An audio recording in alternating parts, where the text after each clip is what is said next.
Hi guys, how's it going? I'm 𝗣𝗏𝗏𝗏𝗏, and this is a Go Natural English video English lesson. So in this video, I want to answer a question that I got from one of you, my YouTube viewers.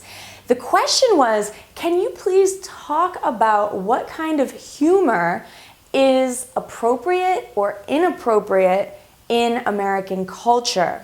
So I'm very happy to talk about this because I've noticed myself that across cultures there might be different topics that are acceptable or unacceptable for humor. And honestly, it's not just about culture, it's a personal it's a personal thing. It's a personal choice what kind of humor you think is funny.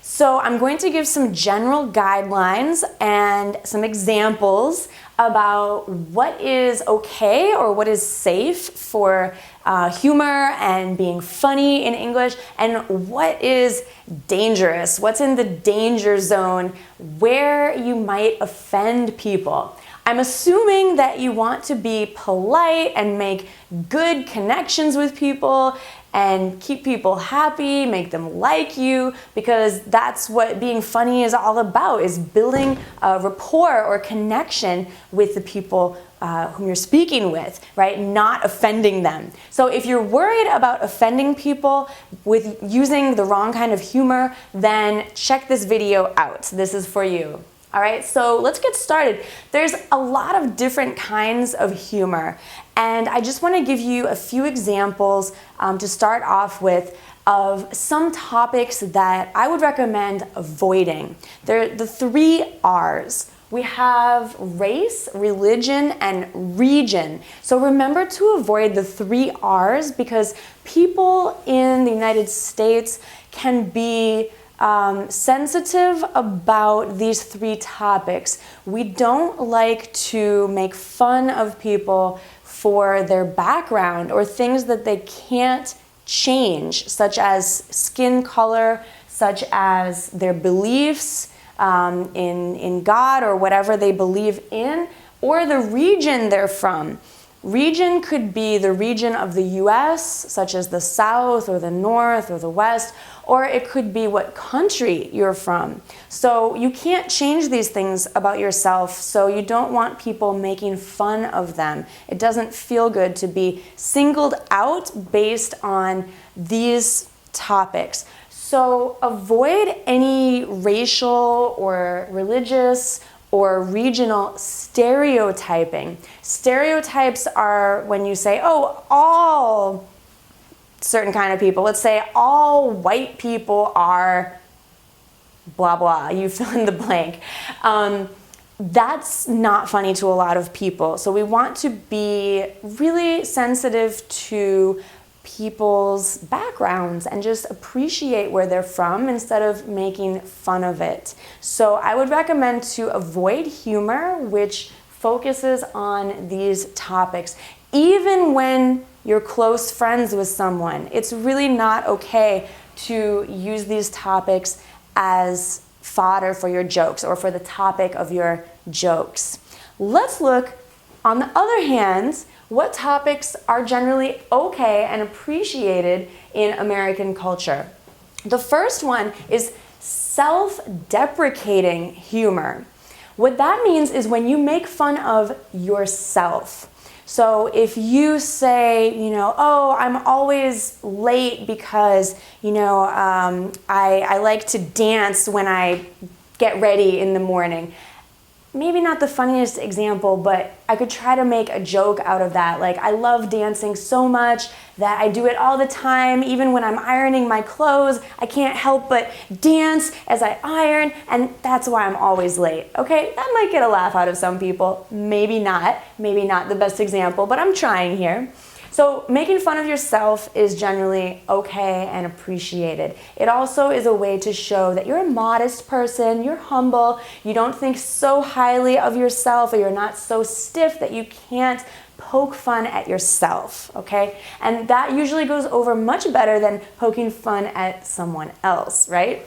sarcasm is pretty popular in American culture, and I put a little star or a little asterisk next to it because it could go either way, right? Sarcasm would be a joke like, oh, what a beautiful day if it's raining out or if there's a storm, okay? So it's just exaggerating something that's not really true. Or you might say, oh, it's so difficult to work here, but actually you have a great job. Maybe you love your job. I have a friend who gets to go to Barbados for work, and so we were making fun of him. We were saying, oh, your work is so difficult. So that's a good example of sarcasm, and that got some laughs from the group. But sarcasm, when you use it too much, can be really frustrating or annoying to people because it's just too much. So use it in small doses. Irony can be fun. Irony is when something clever or unexpected comes up. So I'd like to share an example with you that I just read. I have to write it because it's kind of, you have to see it to understand. So here we go.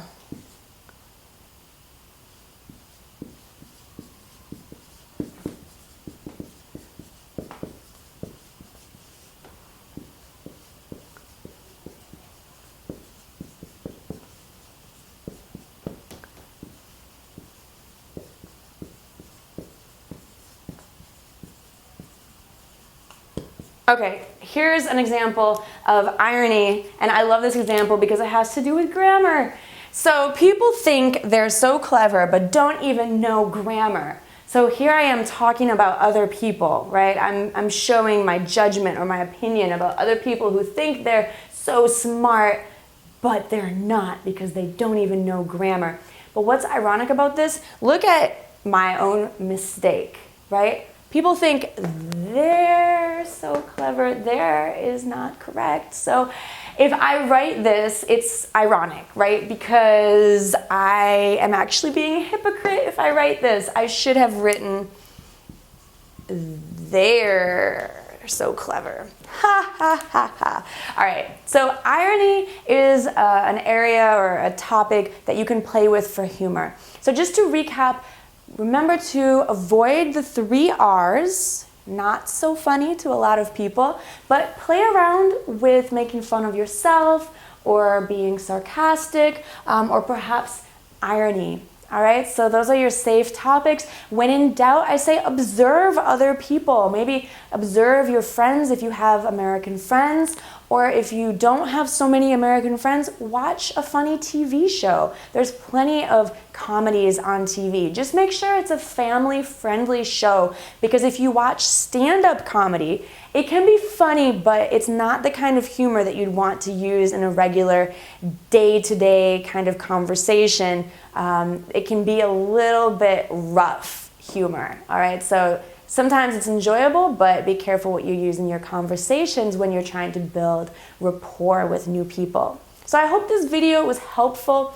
You guys, I want to let you know that if you'd like to learn more English with me, I have a great course. It's really popular. It has over 200 students signed up already, and it's called ESL Troubleshooting. So you can find that course through my website, 𝗏𝗏𝐿𝑒nglish.com, and look for Join a Course and just choose ESL Troubleshooting. You can get more information about the course there. There's over 60 video lessons plus summaries and quizzes and lots for you to learn over there. So I hope you'll check it out and see if it's right for you if you want to continue to learn about English language and communication with me. Thanks so much for watching, and I'll see you soon. Bye for now.